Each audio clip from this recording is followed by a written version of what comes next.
All right, we are back live and it's 11 o'clock and the Senate Transportation Committee will continue our discussion this morning. And I think we have Act 250 exemption language, I believe. So with that, who wants to start the discussion? Michelle or who's? Joe Sagali will take us. Joe Sagali. Okay, good morning, Joe. Good morning, Senator. Yeah, I'm going to just kick this off. And Joe Sagali, I'm the Director of Policy Planning and Research. Lost my notes here. Wow, look at that bridge. Whoa. Is this the same request we had last year? It is. This more or less the same request. Yes. Again, sorry, Joe Sagali, Director of Policy Planning and Research for the Agency of Transportation. So we have proposed some language for the transportation bill it's not really an exemption. We're just proposing that we change the threshold that determines when an Act 250 permit is required for a federally funded transportation project. So I'm just going to give a higher level overview of it and what we're proposing and why we're proposing it.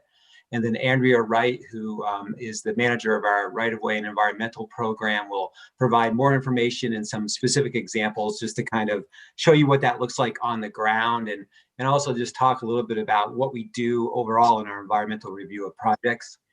And then Dan Dutcher is here and he's the environmental policy manager. He's gonna just help answer questions. He doesn't have any official speaking role at the moment.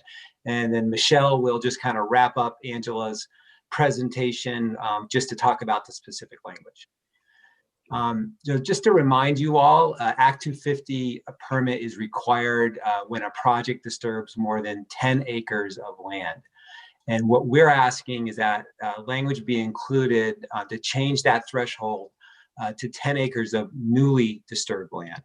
Okay, so that's kind of the key difference here. So obviously most existing transportation facilities, all facilities have an existing footprint, and we're suggesting that the threshold be based on just any new land that we disturb. And this is scaled back significantly from our original proposal from a couple of years ago, where we were asking that all federally funded transportation projects be exempt from Act 250. There wasn't really any support for that. And we worked with the different stakeholders that were involved and eventually came to this proposal, which will provide some efficiency, but doesn't go all the way. And we're asking for this change in jurisdiction to improve our project efficiency, our ability to deliver safety, asset condition, mobility improvements faster, save the taxpayers money by improving the process, eliminating delays, and eliminating duplications with lots of other permits. To be clear, we're not seeking to avoid 250 review where land use or other significant impacts may arise from a transportation project. The change in jurisdiction will primarily affect projects that are modifying existing facilities and that don't contribute to the fragmentation, sprawl, or unplanned development that Act 250 is intended to address. The projects which create new or additional access points to the interstate highway would continue to require an Act 250 permit. So new interchanges, regardless of how much land they disturb, although it's probably likely they would disturb more than 10 acres, but any new interchange would still require an Act 250 permit.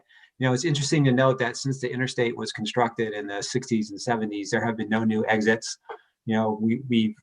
There was a presentation a few weeks ago. Chittenden County Regional Planning Commission is looking at interchanges on I-89 in Chittenden County, but even that study is going to probably be focusing on just the existing interchanges at exit 13 and 14. So the chance of a new exit in Vermont is pretty slim in the near term. Other major projects would continue to require an Act 250 permit because just by their nature, they will result in more than 10 acres of newly disturbed land. Some examples of that include truck climbing lanes that were added on US 2 in Cabot and Danville, widening and turning lanes on US 7 in Pittsford and Brandon, new roadways, which we haven't built any brand new roadways recently, but new roadways such as the Circumferential Highway in Chittenden County, the Champlain Parkway in Burlington, or the Vermont 100 Morrisville truck route, which that actually didn't require an Act 250 permit because it got started, the planning for that, and some public outreach started before Act 250 went into effect. But it's still a roadway that is an example. If we were going to propose something like that today, it absolutely would need an Act 250 permit, even with this could I- change in jurisdiction. Joe, Act Yes. 250 was passed 50 years ago. So you're saying the Morrisville project was under design before Act 250? Did I Yeah, misunderstand you? there was some outreach that Dan might know the exact history on this, but I do. yeah, I do know that. I think you're Yeah. talking about the Bennington bypass. Oh, That- sorry. That actually did get underway and was sort of grandfathered into Act 250. Morrisville was not. But comparing those two projects actually helps V-Trans make the point that the one was not covered by Act 250 and the other one was. And there was quite a bit of delay and argument involved in the Bennington bypass. And the result at the end is that the Morrisville bypass, but the result in the end was that the Bennington bypass and the Morrisville, guess they don't want to call it a truck route really. They ended up looking about the same. I mean, it's just an example of how all the process we went through with Act 250 didn't make a whole lot of difference. So sorry if I made the answer to that question a bit longer, but that's it. Yeah. Does that answer your question, Senator? Oh, yes. Okay, yes. so okay. So just to go on here, so the change in jurisdiction would only apply to federally funded transportation projects, which require compliance with the National Environmental Policy Act, which has many, criteria that overlap with the Act 250 criteria. At the same time, our projects still have to comply with other state environmental permits as well as other federal permits outside of NEPA. Many of which came into existence after Act 250 was enacted. For example, those pertaining to air and water pollution, stream and wetland protection, aesthetics, scenic and natural beauty, historic and cultural resources, threatened and endangered species, agricultural soils, scattered growth and development, et cetera. So the case that we've been trying to make all along is, our projects are reviewed and we seek out permits in most of the areas that are covered with by Act 250. One of the strong cases for Act 250 is that it provides citizens with an opportunity to weigh in on development projects, and I think that's vitally important, especially for projects that are developed in the private sector, because those projects start and understandably so they're done not in public view, and for the first time that the public usually gets to see them is either at the local development review process or through Act 250. I think it's really critically important that citizens have an opportunity to weigh in. But Agency of Transportation is not a private developer. We build public works projects that are in the public interest. And public engagement is just part of our culture, and it's incorporated into all phases of the work that we do, from planning to scoping to design to right-of-way acquisition. We use all forms of public engagement. Act 250 is a little bit of a controversial form of engagement. There's conflict involved and there's experts involved, and it's very formal. But our outreach kind of runs the gamut. We have one-on-one meetings with individual landowners. We have creative workshops with the public and different stakeholder groups and interest groups. We have steering committees and advisory committees and technical committees, and we hold official public hearings as well. And so that happens over many, many years as projects are being developed. So by the time one of our projects reaches Act 250, it has had many opportunities for really meaningful public engagement, where the public has the opportunity before projects are designed to actually change things. Joe, did Middlebury sometimes it's hard go to through Act 250? The tunnel? I don't know, Andrea, do you know? I actually am not positive about Middlebury. that. Okay, just I don't curious, think it did. That project still amazes me how beautiful it came out. It's just amazing. Yeah. Wow. It's a great picture of that Go right right there. straight through the city. I mean, just unbelievable. Wow. Yeah. What was that design on the And, you left? know, Where's that those pillars? That's the Brattleboro interstate bridges. Oh, wow. That's nice too. Wow. I think in the Guess I'm not seeing- Middlebury, there- Middlebury Tunnel project would have been, Preemption. Act 250 would have been preempted by the federal railroad law. Good. I But, hope but so. again, that's another good example of a very positive public works project. Beautiful, beautiful, beautiful. Yeah. And it wasn't covered by Act 250. So I think that helps make the point here. That's quite a picture there. That's the amount of work that went into that project, and look how nice it's just gorgeous. Yeah. And it also happened with a significant amount of public engagement where we Oh, sure. listened Oh, to no, there was concerns. a lot of positive comments there. Yeah, I remember that. Yeah. And we made changes, you know, as a result of what we hear. So just getting pretty close to wrapping up, and I'll hand it over to Andrea, who's the real expert here. But approximately 10% of the agency projects are currently reviewed under Act 250, and we're anticipating that about half of those would then not need an Act 250 with this change in jurisdiction. So, you know, in our experience, Act 250, as Dan was just saying, Act 250 adds time and cost, but barely results in significant change to a project design. And that's because we've done a ton of work by the time we get to Act 250.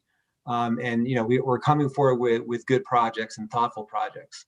So just in summary, the proposed jurisdictional change is targeted at transportation projects that pose a low risk to the environment and land use patterns. They're already subject to the conditions of many other permits, and they're developed in the public interest with a significant public involvement. And so the change in the jurisdictional threshold, it'll help the agency address safety, asset condition, and mobility needs sooner and at a reduced cost to the taxpayer. So I think, thanks for listening to all that. And I'm just gonna, I think probably we should just let Andrea take it from here. Thank you. Andrea, good morning. Good morning. Go right ahead. Let's see, I'm just trying to make sure. Okay, so the slide just changed, yeah? Yeah. Yes. Okay, great. Thanks for having us. I'm Andrea Wright, and I lead the right-of-way and environmental programs in the Project Delivery Bureau at VTrans. What I'd like to do today is provide some background and some sort of practicality to the VTrans proposed language to make it a little bit more understandable of what we're talking about. As you all know, Act 250 is over 50 years old and is in need of an update. To date, that's been done through piecemeal proposals over different legislative sessions. And while that has led to some successes, it hasn't necessarily kept up with the changes that have occurred around it. That, for a lack of a better word, stunted progress has caused issues for transportation projects, and the proposed previously disturbed area exclusion helps VTrans to get at some of those issues. Let's see if I can operate these slides here. Before I go into how VTrans will calculate the disturbed area, I'd like to just provide, take a few minutes and provide some background on the current environmental review process that occurs within VTrans. The environmental program has a team of archaeologists, historians, biologists, stormwater engineers, a landscape architect, and then just general permit staff as well. A project will come to our group 4 times at a minimum during its life. The first time it will come through is at scoping, where we perform what's called resource ID. And in this stage, so the project hasn't even, it's just really an idea of something that needs to be done. And it comes to us and we do what's called the resource ID to identify what resources are in the project area with the goal of avoiding, minimizing, and mitigating those impacts right from the beginning. It will come to us again at conceptual plans, where we look at the project under the National Environmental Policy Act, or NEPA. And depending on the type, size, and complexity and the potential to affect the environment, there are 3 basic classes of action to determine how compliance with NEPA is carried out and documented. The most basic for the majority of our projects are are covered under categorical exclusions, and those are issued for actions that do not individually or cumulatively have a significant effect on the environment. The next step up would be an environmental assessment, which is prepared for actions in which the significance of the environmental impact is not clearly established. And so we perform an analysis and work with other agencies during the EA process to determine if that project will have a significant impact. And if it does, if it doesn't, it will stop there. And if it does, we go on to an environmental impact statement that really does an in-depth analysis of those impacts. NEPA is where, especially on the more complex projects, we are beginning our coordination with regulators and looking to identify environmental commitments that will be carried out through design and into construction. At preliminary plans, we submit formally the state and federal permits. And then for any project scope changes where a design may change, we look at the need for a NEPA reevaluation, as well as the need to acquire new permits from those changes or amend the ones that we've already acquired. Okay, so getting into how VTrans will apply the proposed language. I'm showing here an example roadway cross-section, and this black line is the proposed road surface. The blue and the red is indicating the existing road surface, the blue specifically representing the area disturbed by a previous project, and the red specifically represents the proposed new disturbed area to be included as jurisdictional. So by raising the grade of the road, we're extending the toes of slopes on both sides. And you can see in this diagram to the left, we're showing that we will be filling a distance of approximately 10 feet beyond the new toe of slope, which is here. This new slope is here, and 10 feet out about is what we give the contractor room to work in. You can see that here from the existing. This is the existing toe of slope, and this is the area that was disturbed by that previous project. And to the right, we are showing how we'll need to cut into the existing slope to add the new ditch line and to create a different back slope. And so again, this red being the newly disturbed area from what this blue being what was disturbed previously under another project. To show that in another way, or understanding how VTrans will apply the proposed language, this is a plan view instead of a cross section. And what's shown here is the existing roadway in red, or the existing disturbance, and then the additional new areas from the proposed project in green. And that green being the area of new disturbance, which would be included in the jurisdictional determination. So anything associated with recreating these drives and the slopes that are associated with them, some widening that may occur during construction, and giving the contractor room to create the new project. So what types of projects are we really talking about? What types of projects would remain under Act 250 jurisdiction? It's those types of projects that involve substantial modification and could then be considered a change in the land surrounding the existing infrastructure. And those will all remain under Act 250 jurisdiction. So we listed some example projects here. New construction, like with the Champlain Parkway, Pittsford, Brandon, Cabot, Danville type of project, which added turning lanes or climbing lanes, a substantial use outside of the existing roadway, and also new exits like the potential 12B South Burlington exit. And then what types of projects may no longer be considered under Act 250? It's those types of projects that involve less substantial modification beyond the existing infrastructure. So reconstruction to existing infrastructure, sidewalks, pathways, those types of things. And I list out the Colchester Exit 17 project, and I will go into depth later. I'll get more on that one. To better drive home the point of what this means in the practical real world, I'm sharing this chart that shows the differences in jurisdiction when considering the proposed language versus the current language. The take home here is that VTrans will still have projects that cause substantial disturbance beyond what exists today. that disturbance will cause changes and impacts to the land and would still be considered under Act 250. So as Joe said, we will still have projects that go through the Act 250 process.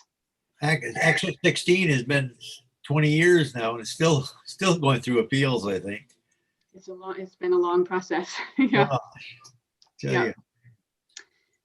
Okay, so I thought it would be beneficial to go through a specific example in detail. So I'll use the Exit 17 project and tell you a bit of a story about it. This graphic, again, is intended to show the difference in the calculated acreage using the new proposed language in comparison to the existing jurisdictional determination.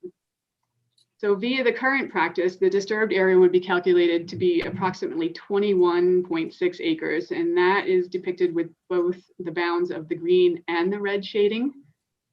And then all but approximately 3.5 acres of that is what would be considered previously disturbed soil, or the green shading alone.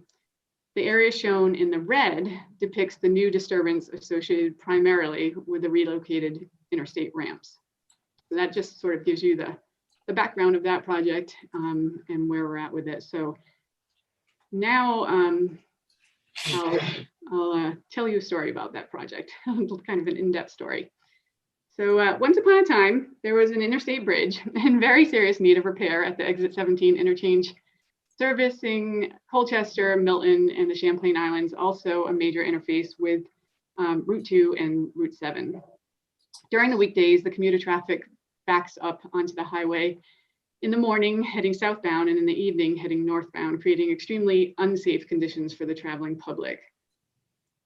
The timeline for consideration of improvements for this interchange date back to 2006, when the Exit 17 Growth Center Transportation Study identified the potential for greater traffic volumes and congestion caused by more intensive land use and population growth in the future.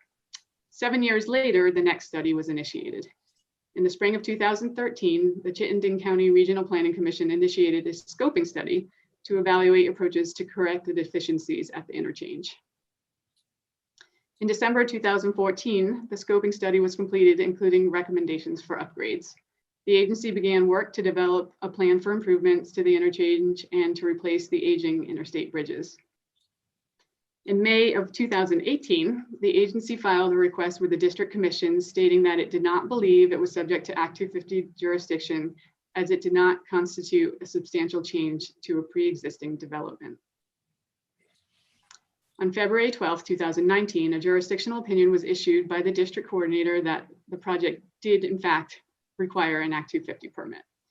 The agency filed a request for reconsideration of the decision also in February of 2019.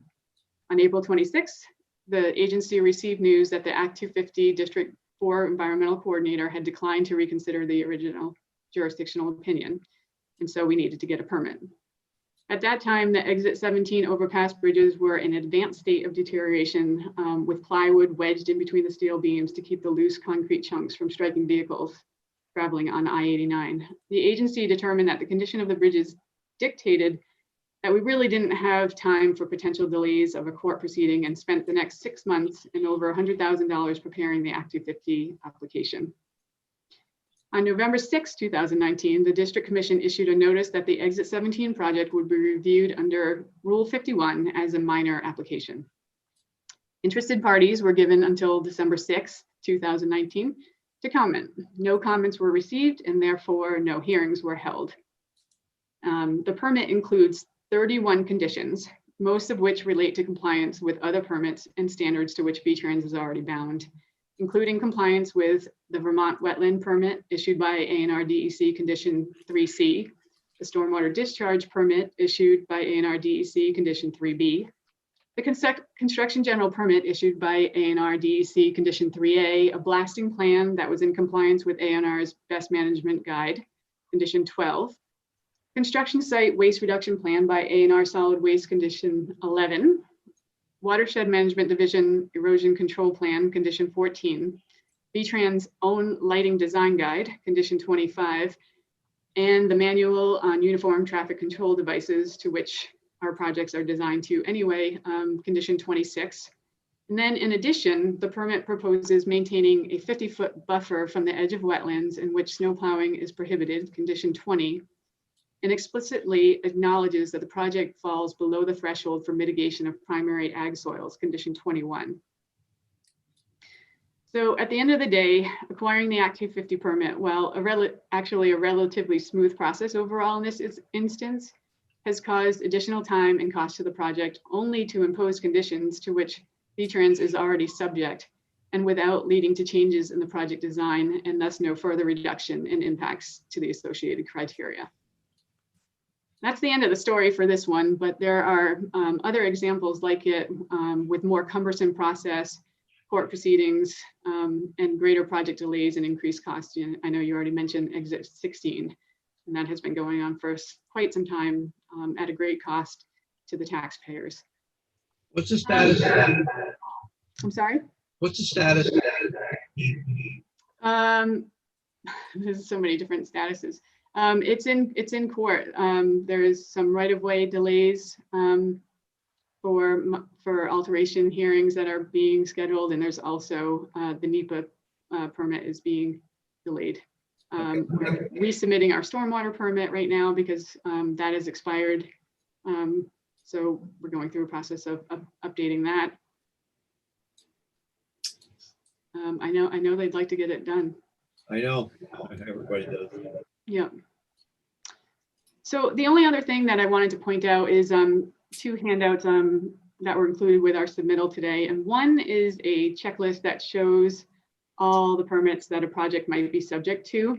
It's quite a list, state and federal permits and reviews. And the other is a matrix that shows the overlap of those permits with Act 250 criteria. I will leave it at that and hand it over to Michelle, unless there are any questions right now, or Michelle, feel free to take it over. Okay, thank you. Go right ahead. Thank you, Andrea. Great overview. So going back to Senator Kitchell's initial question, like, is this the same thing we saw from you last year? You know, we talked about the fact that this is a slightly revised and more narrowed piece of language. And you might be wondering, well, why, did the agency deal with this over in the House? What's going on? And over in the House, there is a comprehensive bill, H400, which was designed to try to take a broad look at Act 250 and to modernize it to, our today level of needs and engagement across the permitting spectrum and the land use management spectrum. And we're hopeful that language, which included this piece here, would begin to move in the House. And unfortunately, that has not been the case. And I believe that there's a piece of the legislation that is related to Act 250 permitting requirements in designated downtown and village centers, which has been drawn out of that bigger package to hopefully advance, as well as this piece here. So we didn't present this to House Transportation, holding off for the overarching approach, but that's not seeming to be working its way forward. So now we are going to come back to you with this, what we perceive to be a minor change for things that are already covered by other permitting processes and systems. And basically this language has the change in the meaning of the term development as it relates to transportation facilities, and that those facilities would be excluded provided that the facility subject to this exclusion is a transportation facility and the project is funded in whole or in part with federal aid dollars.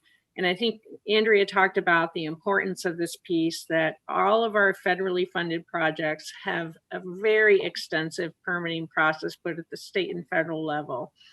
and that this exclusion would not apply to the creation of any new points of access or exits from the interstate system. And it's very narrowly described to the purposes of previously disturbed land, and that this would pertain to transportation facilities, including roads, railroads, runways, trails, sidewalks, ditching, drainage features, ledge removal, utility clear zones, and other similar features associated with our facilities. So we're trying to capture assuring that any federally funded project that falls within this framework would have this definition of development. So that is our proposal. This is why we're bringing it to you, and we're happy to engage in any questions you may have. And I think, Andrea, you can probably take the language down there.